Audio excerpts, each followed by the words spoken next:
기도하십시다. 우리와 함께 하시는 하나님,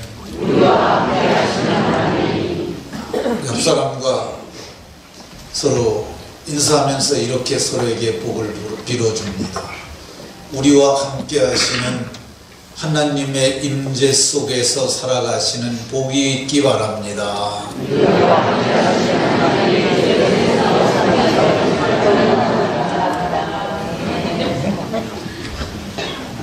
우리 교회는 서로 알고 지내는 분들이 적은 것 같아요. 그래서 옆 사람하고만 했는데 이제 뒷사람하고 일어서 가지고 한 3명씩만 같이 인사하십시다. 이렇게 서로에게 복을 빌어줍니다. 하나님, 우리와 함께 하시는 하나님의 임재 속에 살아가는 복이 있으시기 바랍니다. 일어서셔서 옆 사람하고 특별히 우리 청년들하고 좀 인사를 좀 해주세요. 청년들 옆에 있습니다. 서로가 우리가 이제 성경에 보면 하나님의 권속이요라는 말이 나옵니다. 그게 가족이라는 뜻이에요. 하나님의 가족. 그래서 우리는 주 안에 있는 난 모르는 사람인데 피도 같지 않음에도 불구하고 형제로 부르는 거예요. 하나님을 아버지라고 부르고, 그리고 우리가 한 솥에 밥을 먹으니까 이게 함께 떡을 나누는 거예요. 말씀의 떡. 이거 우리가 가족이에요. 그래서 우리가 서로를 아는 것이 필요합니다. 제가 좀 이렇게 말하는 게, 이렇게 인사하라 그러면 좀 번거롭고 불편하더라도 이런 기회를 통해서 조금 알매 지경을 넓혀져가는 은혜가 있으시기 바랍니다. 오늘은 우리와 함께 하시는 하나님이라는 주제로 말씀을 전합니다. 저는 본문을 강해하는 강해 설교자예요. 그러니까 성경에 나타난 본문, 그 본문을 중심으로 하나님의 뜻이 무엇이고 우리가 어떻게 살아야 하는지를 본문 중심으로 하는데, 오늘은 큰 주제를 가지고 말씀을 전합니다. 우리와 함께 하시는 하나님이라는 주제를 가지고 창세기부터 요한계시록까지 우리와 함께 하시는 하나님이 어떻게 함께 하셨는지 창세부터 종말까지를 제가 얘기하려고 해요. 큰 주제를 이렇게 얘기하는 것, 전체를 통틀어서 보는 걸 통시적 관점이라고 얘기를 해요. 제가 오늘은 통시적 관점으로 우리와 함께 하시는 하나님이라는 제목을 가지고 말씀을 전할 때, 성경에 관통하고 있는 우리와 함께 하시는 하나님을 발견하고 그분의 의지를 따라서 우리도 믿음으로 살아가는 은혜가 모두에게 있으시기를 예수님의 이름으로 축원합니다. 우리가 세상 살아가는 동안 함께하고 싶은 사람 있습니다. 어떤 사람이 우리와 함께하기를 원하십니까? 우선 마음이 통해야지. 마음 통하는 사람하고 함께 있으면 좋습니다. 생각이 같은 사람하고 함께 있으면 좋아요. 생각이 다르면은 이거 정말 함께 살기 힘들어요.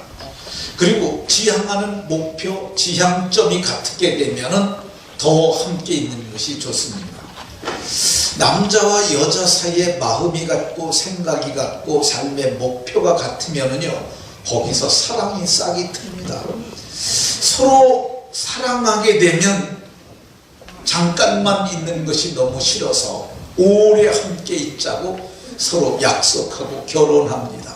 그래서 평생을 그렇게 살아갑니다. 하나님도 함께 있는 것을 좋아하세요. 그래서 하나님이 나하고 함께 할 자가 누가 있을까? 근데 하나님과 함께 할 만한 존재가 창세전에는 없었어요.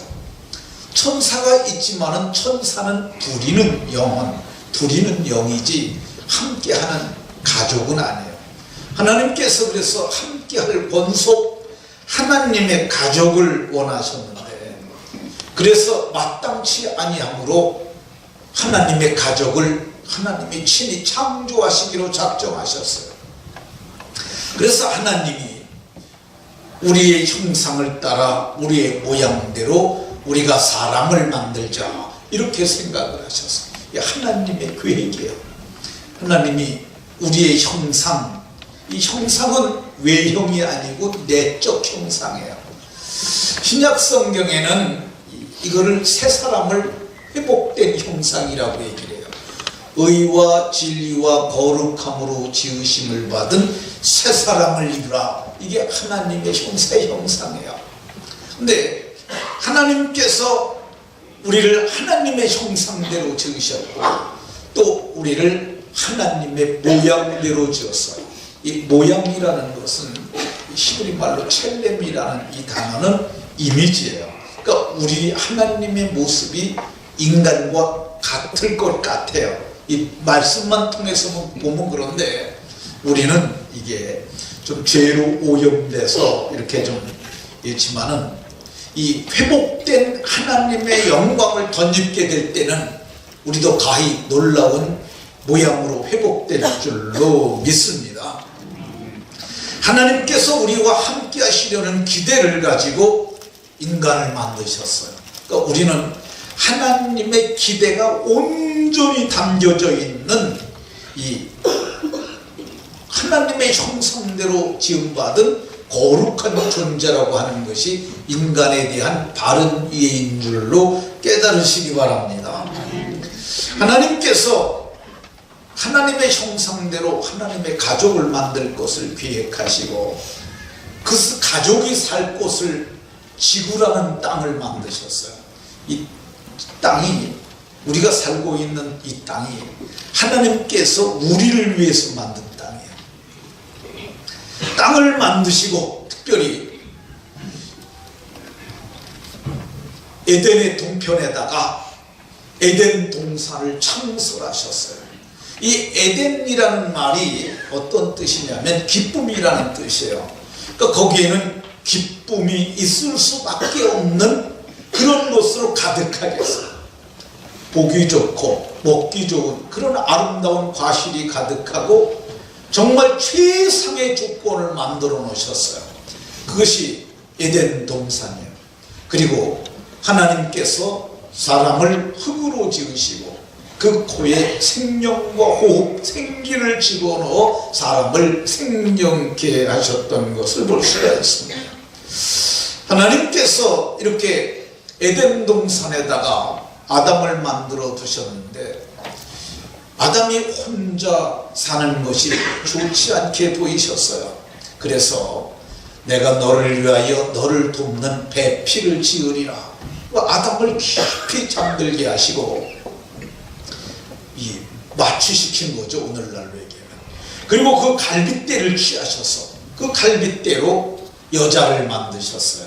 그리고 그 이름을 하와라 하고 그를 아담에게 이끌어왔더니 아담이 그를 보자마자 그가 하나님께서 그를 지으시되 하나님을 닮은 존재로 지었기 때문에 그가 탁월한 지적 능력으로 그를 봤는데 그게 뭐냐면 그를 탁월한 안광으로 그를 꿰뚫러 갔어요. 그리고 이는 내 뼈 중에 뼈요 살 중에 살이라 그렇게 말했고 하나님은 그 서 있는 두 사람에게 너희가 배필이라 하고 이제 남자가 그 부모를 떠나 아내와 합하여 둘이 한 몸이 되라고 말씀하셨어요.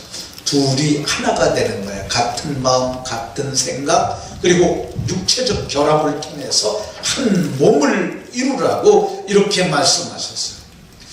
하나님께서는 이들에게 이제 이 동산에 사는데 너희들 마음대로 하면서 살아라 이렇게 말씀하셨어요.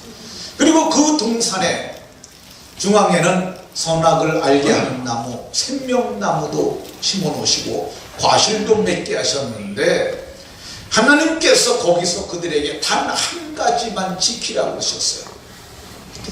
너희가 모든 나무 열매는 너희들이 마음대로 먹어도 되지만은 선악을 알게 하는 나무의 열매는 먹지 마라. 이게 계명의 첫 번째 주신 계명.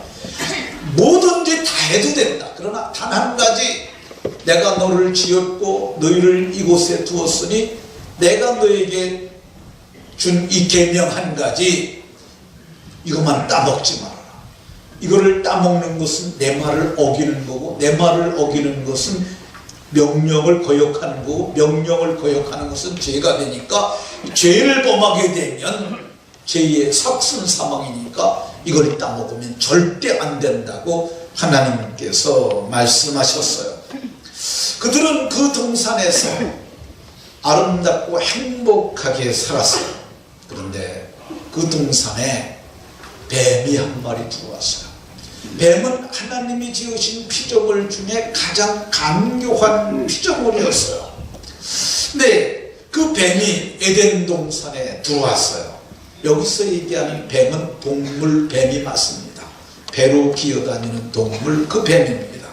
그런데 이 뱀 속에 마귀가 들어갔어요. 이 뱀이, 여러분들 뱀을 만져보시는 분들은 뱀이 얼마나 부드러운 피부를 가졌는지 압니다. 저는 시골에서 자랐기 때문에 뱀을 무수히 봤어요. 저는 뱀을 잡는 것도 무수히 잡았어요. 오늘 뱀 잡는 거 하나 이렇게 드릴 테니까 이거 뱀 잡으셔서 처리는 뭐 고드시든지 그건 마음대로 하시고, 이 뱀을 이렇게 잡잖아요. 근데 어떻게 잡아야 되냐면 머리를 잡으면 잘못하면 다쳐요. 꼬리를 잡으면 됩니다. 꼬리를 잡고 이렇게 들면 뱀이 못 올라와요. 꼬리를 잡고 빙빙 돌리다가 마른 땅에 갖고 와서 딱 한 번 때리면 쫙 뻗습니다. 그러면 모가지 딱 잡고 거기 껍데기 이렇게 손으로 찢어도 뱀 껍데기를 뺏겨져요. 이렇게 쭉 뺏기면은 이 뱀 뺏겨지는 거죠. 그럼 처리하고 쌀이까지 구워가 불살 나가지고 거기다 구워 먹으면 뱀 고기가 꽤 맛있습니다. 네, 그 동물뱀 맞습니다. 동물뱀. 근데 뱀 속에 뭐가 들어갔느냐? 마귀가 들어갔어요. 그러니까 이 뱀 속에 마귀가 들어가니까 마귀의 지배를 받는 사탄의 도구가 된 거야. 그래서 이 환계시록 10장 9절에 보면은 옛 뱀, 이게 에덴 동산에 있던 뱀이야. 마귀라고도 하고 사탄이라고도 하고. 그러니까 뱀과 옛 뱀과 마귀와 사탄은 같은 건데 이 양태를 달리해서 나타나는 거야. 근데 그 마귀가 그 뱀을 잡고 사용했어요. 그러니까 이 뱀이 마귀가 아니라 뱀이 그를 잡고 사용하니까 그게 마귀의 사람이 된 거야. 예수님께서 이제 예루살렘에 올라가게 되고 대제사장에 붙잡히게 되고 마침내 십자가에서 죽으실 것을, 그래서 많은 백성을 대신하는 대속의 제물이 화목 제물이 될 것을 제자들에게 교육을 시켰는데 베드로가 안 된다고 말했습니다. 어떻게 예수님께서 십자가에 못 박혀 죽을 수 있습니까? 절대 안 됩니다. 내가 막겠습니다. 예수님이 뭐라고 그랬어요? 베드로를 보고 사탄아 물러가라. 예수님이 베드로에게 말씀하셨어요. 사탄아 물러가라. 베드로가 어떻게 사탄이에요? 사람이지. 근데 그가 사탄이 준 생각을 받아들여 가지고 인간적 생각을 받아들였을 때 예수님께서는 사탄이라고 말했던 것을 볼 수가 있습니다.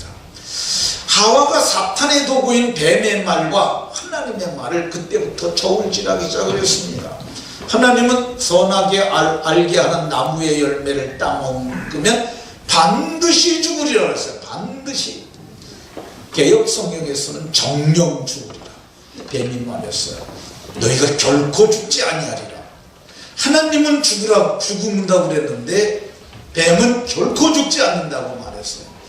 오늘날 수많은 사람들이 하나님 말씀과 사람의 말을 저울질하고 마귀가 주는 말을 저울질해요. 근데 여자가 그 말을 듣고 고민을 하다가 그 나무를 가서 보니까 나무를 본즉 먹음직하고 보함직하고 사람을 지혜롭게 할 만하다고 생각이 돼서 그 나무의 열매를 자기가 따먹고 자기와 함께한 남편에게도 줍니다. 그래서 둘이 모두가 죽습니다. 하와는 마귀 말에 속아서 먹은 거고요. 아담은 자기의 아내가 그걸 따먹고 죽은 것을 보고 자기도 죽은 거야. 그래서 어떤 사람들이 그래. 그 먹다가 걸려가지고 여기 남자는 이 목젖이 있다고 그러는데, 근데 그건 사람들이 지어낸 그냥 말이고, 이걸 그 자기 아내가 이미 죽은 걸 그는 알았어요. 따먹으면 안 된다는 것도 알았어요. 그런데 그래서 자기 아내가 죽은 것을 보고 그도 따먹었어요. 네, 목사님 따먹었는데 안 죽었잖아요, 이렇게 말할 수 있습니다. 성경에 보면은 안 죽어요. 죽어요. 근데 이게 사실은 죽은 거예요. 죽음이라는 게 뭐냐면요, 나눠지는 게 죽음이에요.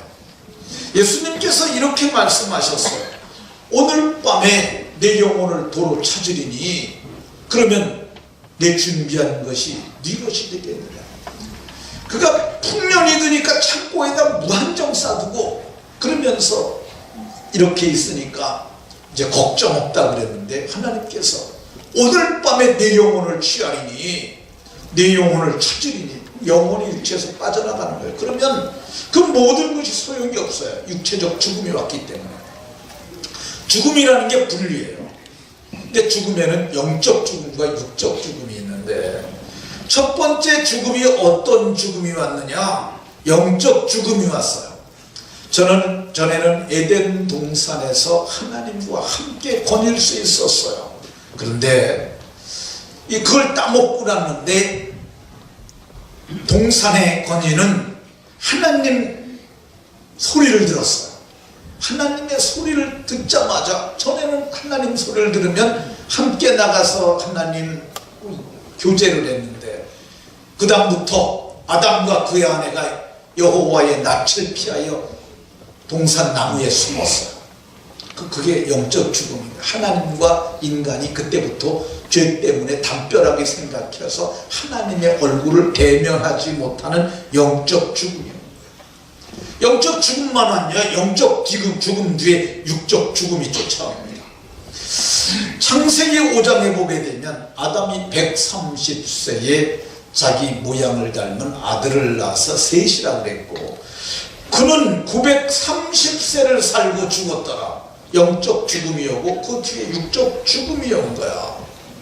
바울 사도는 성령에 감동돼서 말하기를, 이 아담 한 사람으로 말미암아 죄가 세상에 들어오고 죄로 말미암아 사망이 왔나니, 이와 같이 모든 사람이 죄를 짓게 된 것이 아담 때문이고 그것 때문에 사망이 모든 사람에게 이르게 되었다고 성경이 말씀하고 있습니다.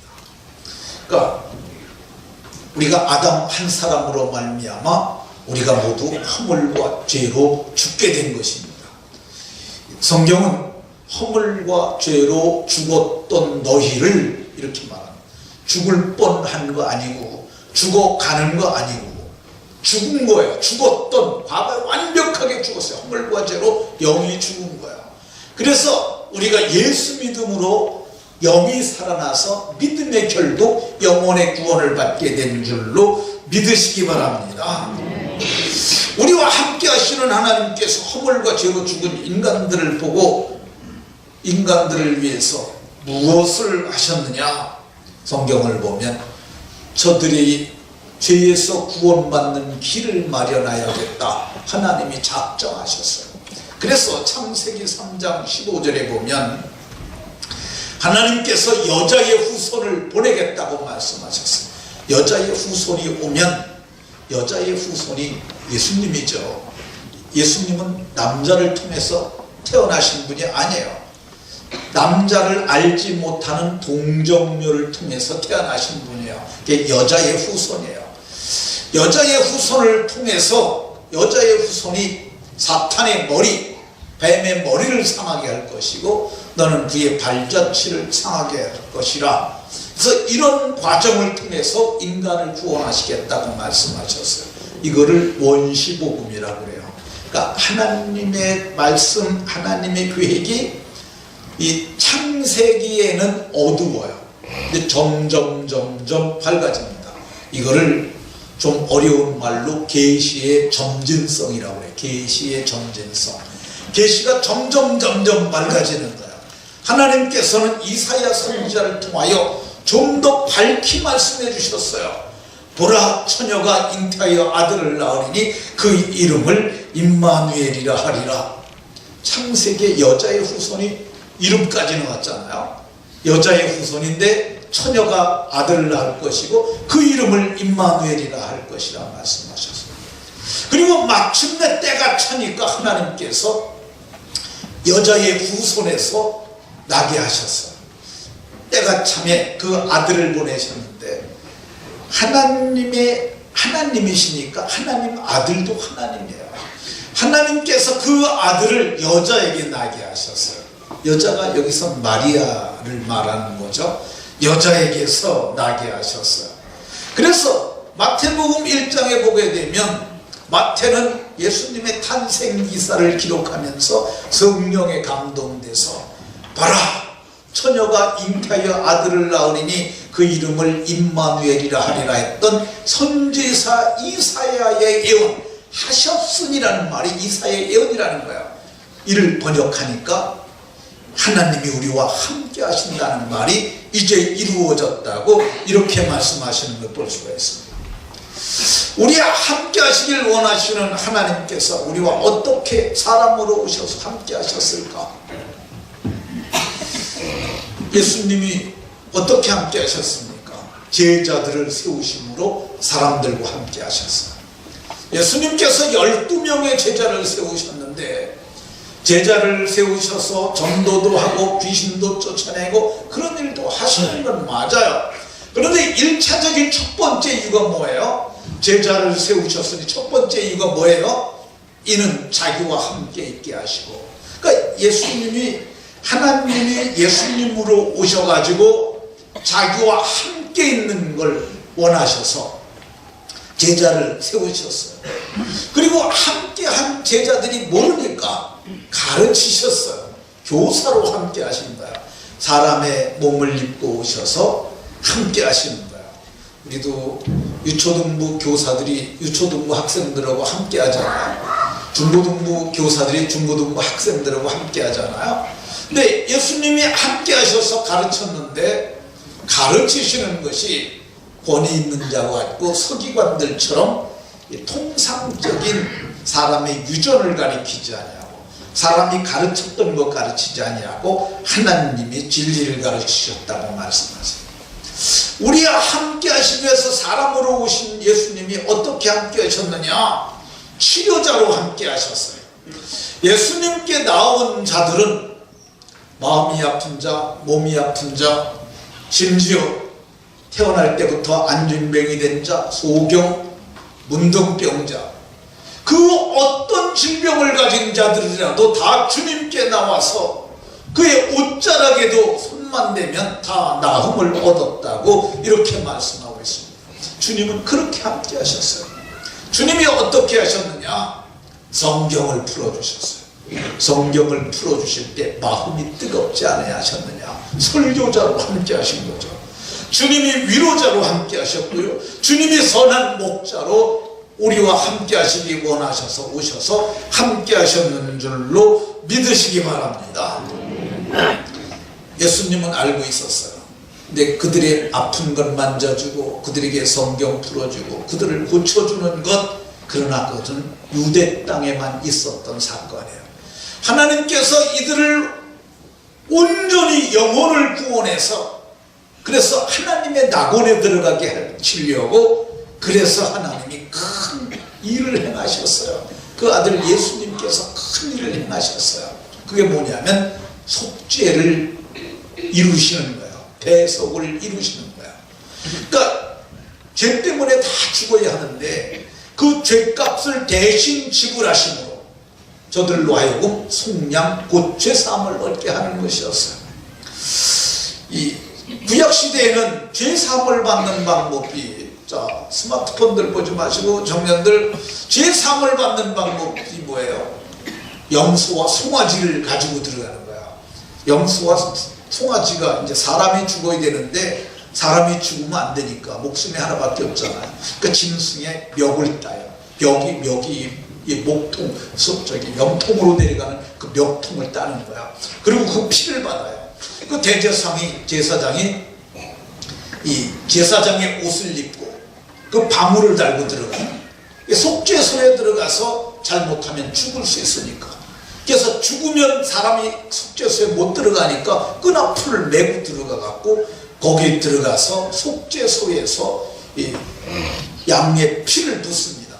그리고 속죄가 이루어지게 되면 1년짜리가 끝난 거예요. 1년 매년이 속죄제를 드렸어요.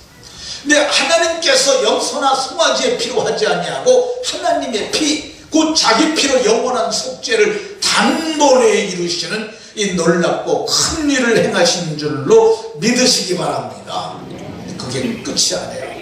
이거 영혼의 구원밖에 못 받으니까 부활에 우리에게 영광스러운 부활을 주시기 위해서 부활의 첫 열매가 되기 위하여 하나님께서 그를 사망에서 풀어서 그를 살리셨어요. 그래서 먼저 첫 열매인 그리스도께서 부활하고 다음에는 그가 강림하실 때 그리스도에 속한 자들, 다음에는 그가 강림하실 때 예수님에 속한 자들, 우리가 부활하는데 그때는 우리의 낮은 몸을 그리스도의 영광의 몸의 형체와 같이 변케 하실 줄로 믿으시기 바랍니다. 예수님께서 이렇게 놀라운 계획을 세우시고 부활하시고 그 다음에 하늘로 올라가시기 전에 제자들을 불러 모으셨어요. 그러면서 내가 너희와 세상 끝날까지 함께 있으리라 이렇게 말씀하셨어요. 제자들 그러잖아요. 아니 하늘로 올라가시면 어떻게 함께 하세요? 근데 예수님께서 말씀하셨어요.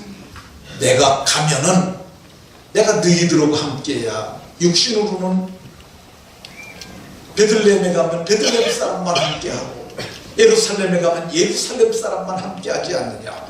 그러니까 내가 너희 모든 자들과 함께하기 위해서 성령을 보내줄 것이라고 얘기했어요. 내가 가면 보혜사 성령을 아버지께로 받아서 너에게 보내줄 터인데 진리의 성령이 오시면 그가 너희를 모든 진리 가운데 인도할 것이며 그러니까 너희는 아버지의 약속하신 성령을 기다리라고 했어요. 그리고 500의 형제들이 지켜보는데 하늘로 올라갔어요. 근데 예수님이 하늘로 올라가시면서 약속하신 것 기다리라고 그랬으니까 저들이 마가의 다락방에 모여서 약속하신 것 기다렸어요. 근데 그냥 기다리지 않고 오로지 기도에 힘쓰니라 열흘 동안 기도했는데 그때 하늘에서 급하고 강한 바람 같은 소리가 나면서 거기에 하나님의 임재가 나타났어요. 그리고 마치 불의 여처럼 갈라지는 것이 각 사람의 머리 위에 임하였더니 모두가 성령의 충만함을 받고 모두가 각기 다른 언어로 방언이죠. 다른 언어로 말하기 시작했다고 이렇게 말씀하고 있습니다. 그래서 그 성령이 유대 땅에 있는 예수님이 유대 땅에만 계실 수밖에 없었는데 이제는 성령이 이방인들 우리 가운데까지 와서 우리가 주님과 동행하는 삶을 살게 하신 줄로 믿으시기 바랍니다. 그럼 성령을 주신 주님 지금 뭘 하고 계실까? 성경에 보면 예수님이 집 짓고 계신다고 얘기를 하고 있어요. 예수님이 14장에서 요한복음 14장에서 내가 이제 아버지께로 가서 너희를 위해서 거처를 예비하겠다. 개역성경에서는 처소라고 얘기를 하는데 이게 거처라고 그러지 말고 집이라고 그래야 돼요.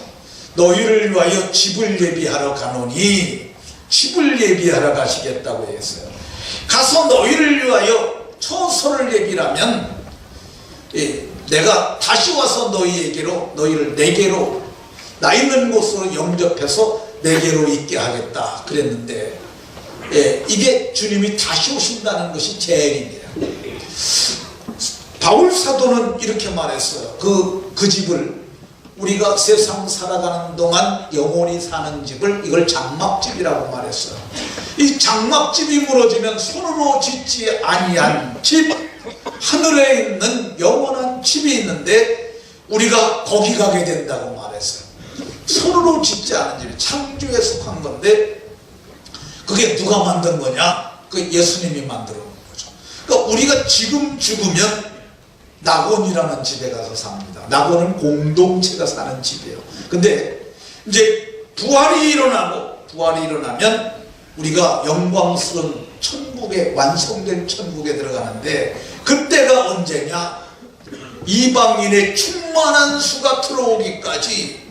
이방인의 충만한 수, 우리가 유대인들 보기엔 다 이방인들이에요. 하나님이 아브라함에게 말씀하시길 너로 말미암아 모든 족속이 복을 얻으리라고 그랬는데, 그게 예수 믿고 구원받는 복이에요. 근데 하나님이 작정한 하나님의 권속의 수가 있어요. 이방인의 충만한 수가 지금도 계속 채워지고 있는 거야. 이거 끝나게 되면 방주의 문을 하나님이 닫으셨어요. 이 노아가 방주의 문을 닫은 거 아니에요. 하나님이 이 문을 닫는 거예요. 교회의 문이 닫히는 날이 오는데, 그게 이방인의 충만한 수가 끝나는 날이 되게 되면 주님께서 말씀하시길, 그때가 되면 내가 진실로 속히 오리라. 어떻게 오십니까? 천사장의 호령과 나팔로 강림하신다고 말씀하고 있어요. 그러면 우리가 마침내 우리가 공중에서 끌어올려 주를 영접하게 하시리니, 공중에서 끌어올려, 이게 끌어올려가 휴거입니다. 휴거. 지난주에도 제가 말한 것 같은데, 이게 휴거가 설탕 아니고, 이 휴거가 라틴어도 아니고 헬라어도 아니고 시브리어도 아니고, 이거는 한문 표기법이라고 얘기했습니다. 끌휴 당길 거, 하나님이 하늘에서 끌어올리는 거예요. 공중으로 끌어올려서. 그러니까 우리가 올라가는 거 아니에요. 나사로가 천사들의 손에 받들려 그러잖아요.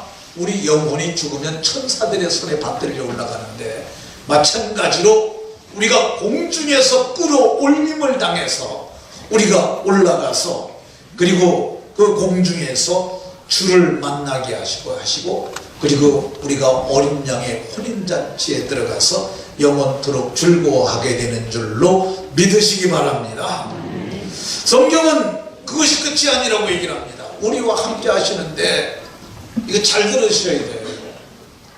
이거 굉장히 중요한 말이고, 다른 사람한테 하는 말 아니고, 믿는 자들 중에서 둘째 사망에 참여하지 아니한 자들에게 주시는 건데, 하나님과 그리스도의 제사장이 되어 1000년 동안 그리스도와 더불어 왕노릇하리로다. 우리가 하나님과 함께 하시는데 어떻게 합니까? 더불어 우리가 하나님과 그리스도의 제사장이 되어 1000년 동안 그리스도와 더불어가 함께해요. 우리 더불어당도 있잖아요. 우리나라에 백성들과 더불어 하겠다는 거잖아요. 근데 마찬가지입니다. 그리스도와 더불어 1000년 동안 왕노릇하리로다. 이게 장차 나타날 영광의 나라의 모습이고, 그게 나의 모습입니다. 그러니까 이 영광스러운 나라, 그리고 하나님과 함께 할 것을 대망하는 성도들이 찌질하게 살았어야 되겠습니까? 오늘 현실이 좀 곤고하고 어렵다 할지라도 믿음으로 살아야 할 줄로 믿으시기 바랍니다. 하나님의 약속의 말씀 굳게 잡고 온전히 주의를 거룩하게 지키며 믿음으로 사는 거야. 천국 가는 그날까지 모두가 그렇게 사시다가 영광에 참여하시기를 예수님 이름으로 축원합니다.